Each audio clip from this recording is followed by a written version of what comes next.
Hi everyone, in today's video I'm going to be showing you how to make this tiramisu without mascarpone. I know mascarpone cheese can be very expensive and hard to find in many countries around the world, which is why I wanted to make this recipe that tastes just as good, and it is so simple to make. We're going to be using cream cheese to make this recipe. It comes together in minutes, requires no baking at all, so let's get started.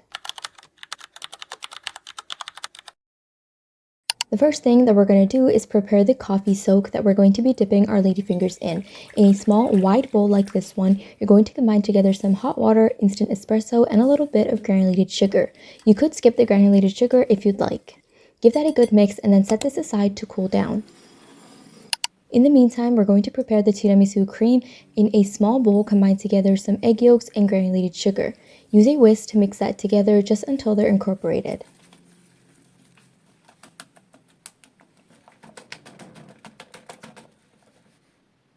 Now we're going to go ahead and place this bowl on a double boiler, which is essentially just a pot with boiling water, but you do want to make sure that the boiling water does not touch the bowl. Now, while the bowl is on the double boiler, use an electric hand mixer to beat this on medium-high speed until the mixture turns pale and fluffy like this.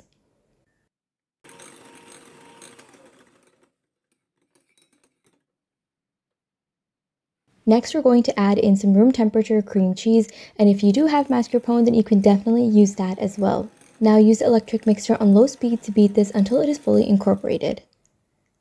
This part is done, so what we're going to do is set this aside. Now in a separate large bowl, you're going to combine together some cold, heavy cream, a little bit of vanilla extract, and a little bit of granulated sugar. It's really important that you have a cream that has a fat percentage of 35% or higher and it is chilled, otherwise it's not going to whip up into soft or even stiff peaks. Now use electric mixer to beat this on high speed until soft peaks form. We're just looking to make the cream nice and fluffy. It does not have to hold its shape when you pick it up on the electric mixer.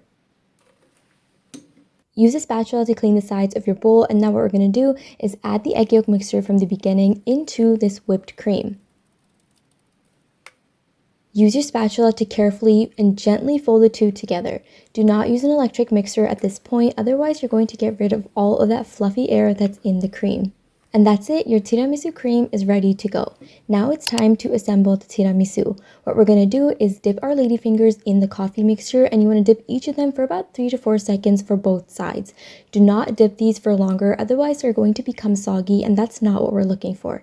Arrange the coffee dipped ladyfingers in the bottom of a 6-inch dish. I'm using a square pan, but you can definitely use a circle pan if you'd like. Next, we're going to add half of the tiramisu cream that we made, and then use an offset spatula to spread that out to make it nice and flat.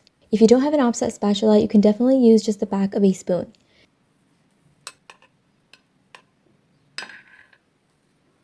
Next, we're going to add one more layer of coffee dipped ladyfingers.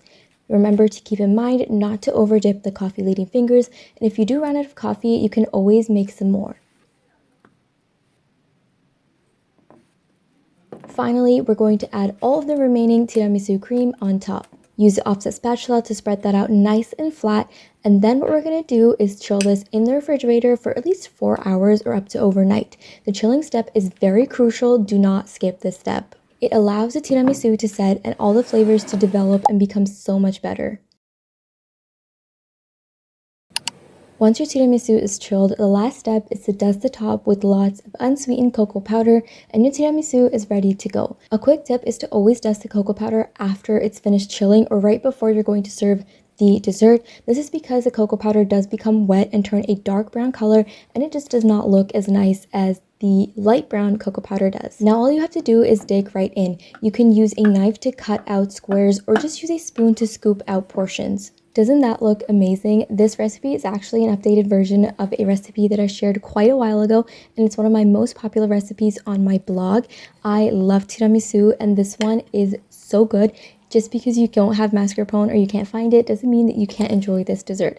Of course, it doesn't taste exactly the same as a regular tiramisu, but it's still really, really good. The mascarpone cream is so fluffy and it has set perfectly, and the ladyfingers are perfect. They're not too soggy, not too dry. The entire written recipe is available on thefoodflamingo.com, and you can find a link to that in the description box below. If you haven't already, remember to subscribe for more easy and delicious recipes just like this one. Like the video if you've liked it, and comment down below if you've tried this recipe or if there's anything else you'd like me to make. And as always, thank you so much for watching.